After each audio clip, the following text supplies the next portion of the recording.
Two strange children, Nicola and Jeremy, ran across the yard to the big tree. Tim saw Melinda standing there waiting for them. Nicola ran to Melinda and flung her arms around her. That seemed so strange to Tim.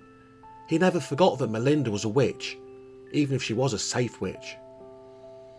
Melinda looked at him and smiled. "So, you're going with them, Tim?" she said. It sounded like a question. Tim nodded. "I will take them up north, Melinda, if I can," he said. "I think you can," said Melinda. "I hope you can, but you must start now." There was a little purr, and Sebastian dropped out of a tree at their feet. He ran to Nicola and rubbed himself against her. "Sebastian can see them!" cried Tim in surprise. "I thought they were invisible." "So they are to ordinary folk," said Melinda. "But Sebastian is Tobias's son. Didn't you know?" Tim shook his head. "Sebastian is one of the strange ones, Tim," said Melinda. "His father is one of the hidden people, but his mother is an ordinary cat. That's why everyone can see him. He can make himself invisible too when he wants to, then only the hidden people can see him. Of course, you can see him even then if you have the magic key or the silver coin with you." "Are there many strange ones?" asked Tim. Melinda nodded. "You may meet some of them as you go north," she said. "Their fathers are hidden people, but their mothers are ordinary folk, or the other way round. They're not all cats. People can be strange ones too. Strange ones look like ordinary folk and they live like ordinary folk, but they can always see the hidden people, and they can make themselves invisible too when they want to."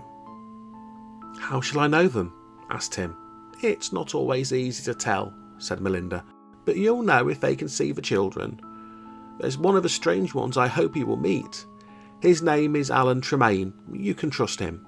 And now, Tim, this is the way you must go."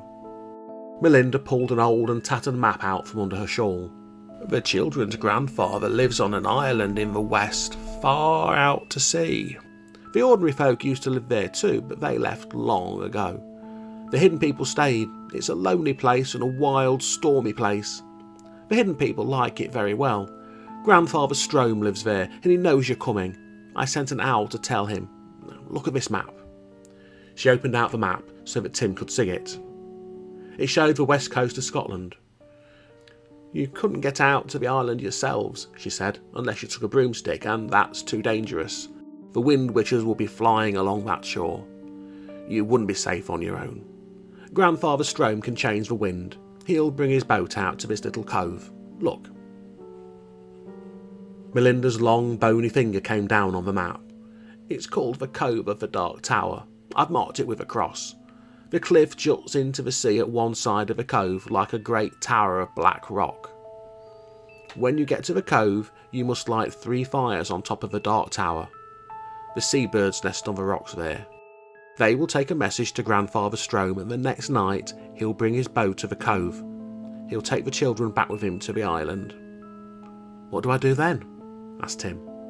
"Come home," said Melinda. Tim said nothing. He thought of Miss Smith. Melinda looked at him. "You can go with the children if you want to, Tim," she said. "Grandfather Strome will take you too." She handed Tim the map. He put it away in the inside pocket of his jacket. Melinda took out a strange little cut glass bottle. It had a cap like a golden ball, and it was full of something that looked like red fire. "There will be times when it will be better for you to be invisible yourself, Tim," she said. "This is one of them." She took off the top of the bottle and poured 3 red drops into the golden ball. "Drink this, Tim," she said. Tim looked at it for a moment and then drank it. He was sure he could trust Melinda. Melinda put on the golden top and handed the bottle to him. "Keep this too, Tim," she said. "1 drop will make you invisible for an hour. You'll be invisible for 3 hours now.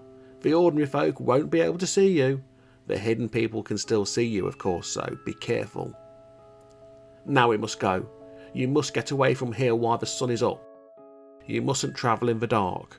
Find somewhere indoors to sleep when the sun goes down, Tim. Get under a roof if you can, even if it's only a barn. If you can't find a barn, hide in a wood until daylight. Come." Melinda turned and walked out of the yard. The children followed. Tim stood looking around him for a moment. He wondered how long it would be before he saw the yard again. Then he turned his back on the yard and ran after the others. They were nearly at the traffic lights when Tim looked back and saw Sebastian running along behind them. "Is Sebastian coming too?" he asked. Melinda stopped. Sebastian ran up to Tim and rubbed himself against Tim's legs. "It looks as if he is," said Melinda. "I'm glad," said Tim. "Good old Sebastian." Sebastian began to purr. "I'm glad too," said Melinda. "Sebastian will know how to find Alan Tremaine. The strange ones can always find each other." They went on. When they came to the traffic lights, Melinda stopped. "You can slip onto a lorry here," she said. "Some of the big ones will be going north. The drivers won't be able to see you, so it should be easy." They waited on the pavement. People, ordinary folk Melinda called them, were walking past them all the time, and Tim knew he must be invisible. He had to keep jumping out of their way. "The Wind Witches will keep watch on the roads going north," said Melinda. "So will their friends. So be careful and look out for a tall, thin man with one leg. His name is Mandrake, and he's the worst of them all. He's very dangerous." "I'll remember," said Tim. The sun was shining, but the wind was blowing and Tim felt cold. He looked at the two children. Jeremy looked cheerful and Tim guessed he was excited by the danger. But Nicola looked white and frightened. Tim wondered if he looked like that himself. "Tim," said Melinda, "don't be afraid. You'll get the children to their grandfather if anyone can. But if you can't, if the Wind Witches and their friends stop you, then you can always save yourself. All you have to do is throw away the silver coin. If you do that, they will all vanish. Children, Wind Witches, the man with one leg. All of them will vanish if you throw away the coin. It will be as if the wind has blown them all away, and you'll never see them again." "I'll get Nicola and Jeremy there somehow," said Tim. "What about this lorry? That should take us north." A big lorry was slowing down to a stop as the traffic lights turned to red. There was a lot of cardboard boxes in the back, but there was plenty of room for the three of them. S. Smith Kendall was painted on the door of the cab. "Good," said Melinda, "but remember to slip off before dark and find somewhere to hide at night." The lorry stopped. Tim, Nicola and Jeremy climbed up onto the back. Sebastian jumped in after them. The traffic lights changed to green. The lorry started. Melinda stood still on the pavement watching as the lorry pulled away. As the lorry turned the corner, Tim heard Nicola give a little sob. But as he looked at her, she tossed back her long dark hair and turned to help him move the boxes. They pushed the boxes to the side and made a little room in the middle. When they were inside it, Tim pushed some of the boxes into the space at the back. Now they had a wall of boxes on every side, and Tim felt safer. He knew that the ordinary folk couldn't see them, but he was thinking of the hidden people watching the road. They felt the lorry swing round a corner, and Tim guessed they had turned out onto the main road and were going out of town. He could tell by the sun that they had turned north. "I shall try and sleep," he said to Nicola. "There's nothing else to do." Nicola nodded. She sat with her back against the boxes and shut her eyes. "I don't want to sleep," said Jeremy. "I'll keep watch." He pushed one of the boxes a little to one side to make a window and looked out. "Tell me if you see anything strange," said Tim. He sat down and leant back against the boxes. Tim felt his own eyelids droop. He was tired. He felt warm again now in the hot sun. They had a long ride ahead of them, and he didn't know when they'll get to sleep that night. Sebastian climbed onto his lap and purred. Tim fell asleep. He woke with a jerk. For a moment Tim couldn't think where he was. Then he saw Nicola and Jeremy sitting up and rubbing their eyes, and he remembered. Sebastian was at the window looking out. Jeremy must have been asleep too. The lorry had stopped. They must be on a side road because there were trees overhead. Tim got slowly to his feet and looked out between the boxes. They had stopped under some trees. Another lorry had stopped just behind them, and two men were standing by it talking. They were wearing stocking masks over their faces. Tim leant out over the side. As he watched, the men pulled off their masks. One was an older man, the other was a big man in brown overalls. A man with red hair climbed out of a cab of her own lorry and jumped down into the road. "I've got the driver all tied up," said the man with the red hair, as the other two joined him. "I've dumped him in the back of a cab. No one will see him there, unless they stop to look." "How is he?" asked the older man. "He's still knocked out," said the man with the red hair. "He won't remember a thing. You gave him a real thump, Bert. Let's get this stuff shifted before he comes round." "We'll make a good bit of money on this run," said the big man called Bert. "The police won't find this for an hour or two on this road. We've got time to take the lot." "Let's get the stuff shifted then," said the older man. "We don't want to hang about." Bert let the tailboard down and climbed up onto the back of Tim's lorry. He began to pick up the boxes and hand them to the other two men. "Don't make a sound," Tim whispered. "We'll have to slip out when we can." This wasn't going to be easy, Tim could see that. The boxes were piled on both sides of them, and at the back, the driver was handing boxes down to the men in the road. Tim stood watching. Bert bent down to pick up a box. As he lifted it, he looked up and his eyes met Tim's. He stood still for a moment, staring. Then, with a loud yell, he dropped the box and leapt off the back of the lorry into the road. The box fell off the back after him, with a crash of breaking glass. "Quick," said Nicola. "Over the side, Tim."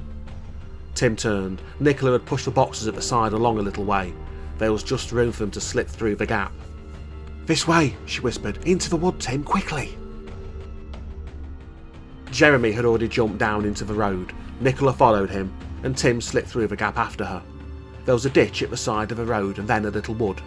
The three of them jumped across the ditch and ran in under the trees. They could hear shouts on the road behind them, but no one followed them. They ran on until they came to some bushes. They threw themselves down behind the bushes, panting. What went wrong?" asked Tim as soon as he got his breath back. "He could see you," said Nicola. "It must be 3 hours since Melinda gave you those drops." "He could almost see you," said Jeremy. "That's the trouble. If he'd seen you, it wouldn't have mattered so much. It can't be quite 3 hours yet. You're not invisible any longer, but you're not quite visible yet. He could just see you, as if you were made of glass." Jeremy began to laugh. "Ha, that was good," he said. "He thought you were a ghost." Jeremy rolled over on the moss, laughing. "How am I going to know when I'm invisible and when I'm not?" asked Tim. "I haven't got a watch, and I can see myself all the time." "You can tell by the silver coin," said Nicola. "You've got it around your neck, haven't you? When you're invisible, I can see the coin shining through your clothes. When you're just ordinary, I can't see the coin. Your clothes are too thick, they hide it. If you look down, you can't see any coin, you'll know you're not invisible anymore." Tim looked down. "I can't see it at all," he said. "So the men could see me now. Do you think they saw Sebastian too? Where is he?" There was a little purr, and Sebastian came through the bushes. He rubbed himself against Nicola's legs.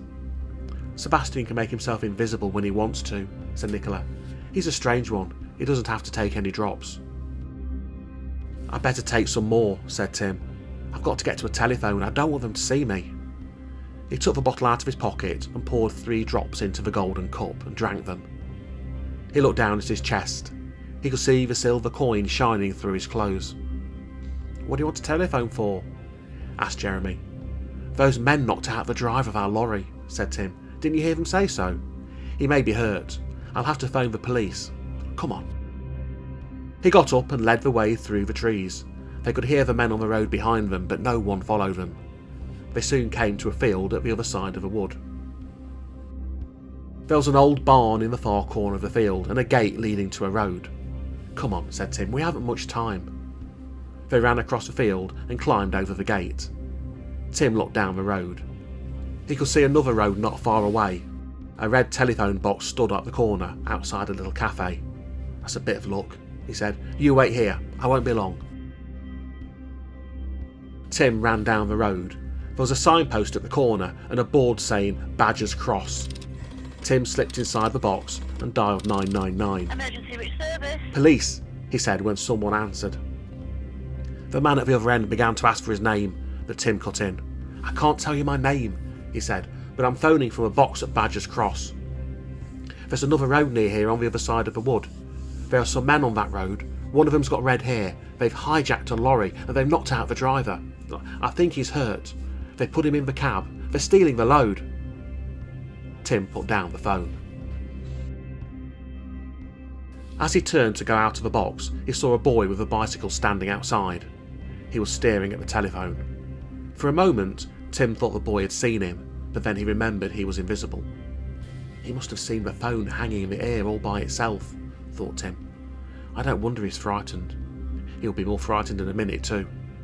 He opened the door of the telephone box. The boy let out a loud yell, jumped onto his bicycle, and pedalled off down the road as hard as he could. Tim ran back to the others. Nicola and Jeremy were sitting on the gate waiting for him. What happened to the boy with the bike? Asked Jeremy. He thought there was a ghost in the telephone box, said Tim. He couldn't see me, but he saw the telephone working by itself, and then the door opened. We better get away from here. The police will be here soon too. As Tim spoke, they heard a car coming towards them, travelling very fast. A police car shot past them, turned at the corner by the telephone, and shot off down the road. It'll be dark soon, said Nicola. The sun's beginning to set. Tim looked at the sky. Nicola was right. The sun was going down behind the wood.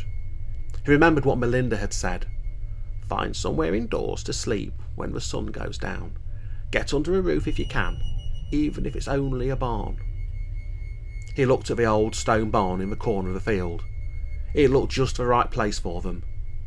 There was a wooden door with some stone steps beside it leading up to the outside of the barn to another door high up in the wall. Let's see if we can get in there for the night, said Tim. Come on. The wind has dropped again, said Jeremy.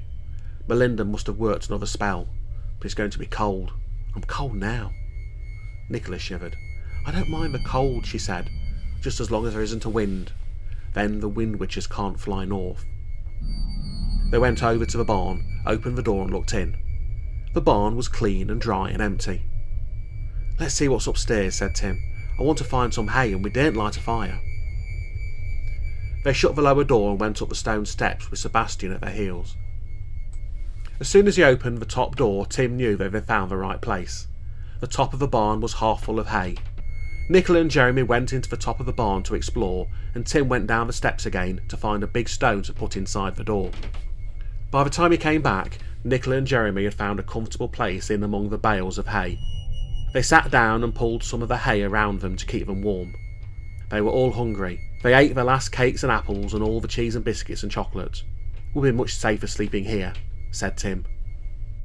Nicola nodded. I know we will, she said, but there's something about this barn I don't like. I don't know what it is, Tim. It makes me feel queer. She shivered.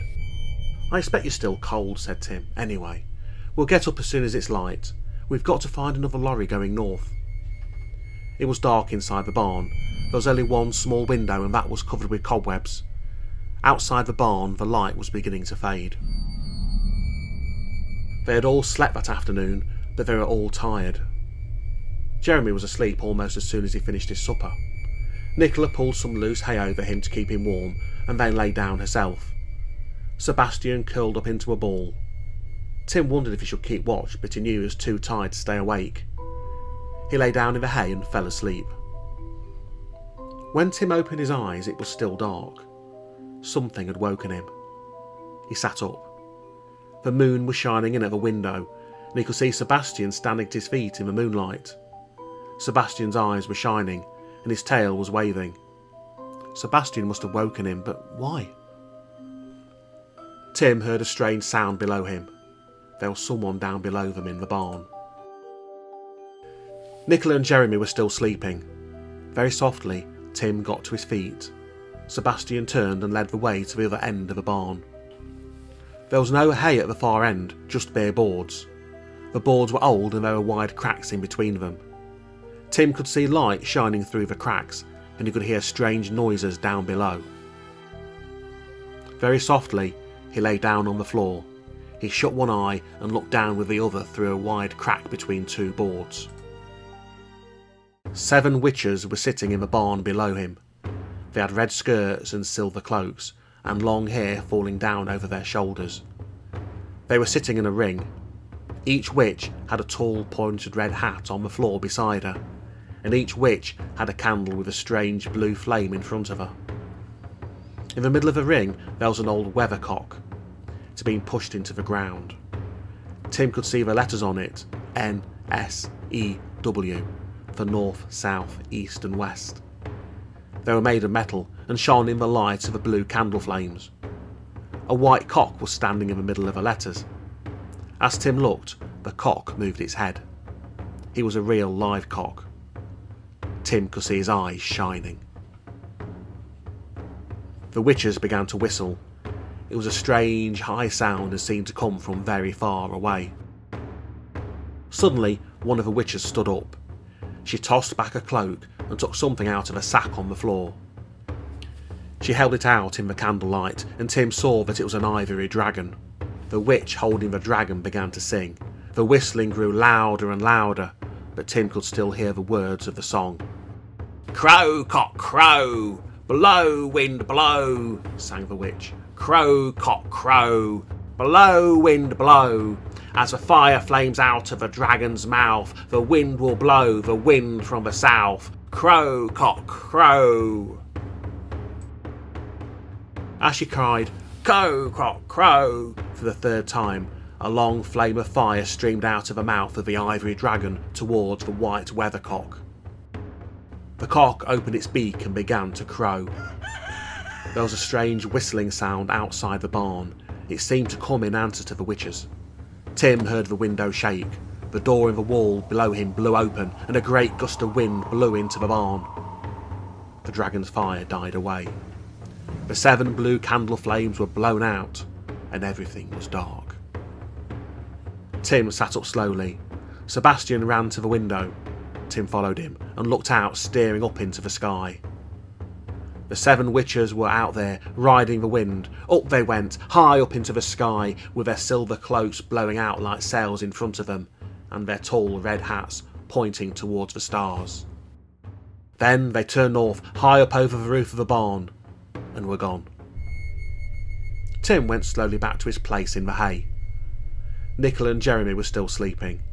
Tim thought they must have been very tired to sleep for all the whistling and the wind. He sat down on a bale of hay. There was a little at his feet, and Sebastian rubbed himself against Tim's legs. Tim bent down and picked him up. "I don't know what to do, Sebastian," Tim said, "but there's nothing we can do tonight. We might as well try and get back to sleep. The south wind has begun to blow, and the wind witches have passed us. They're flying north."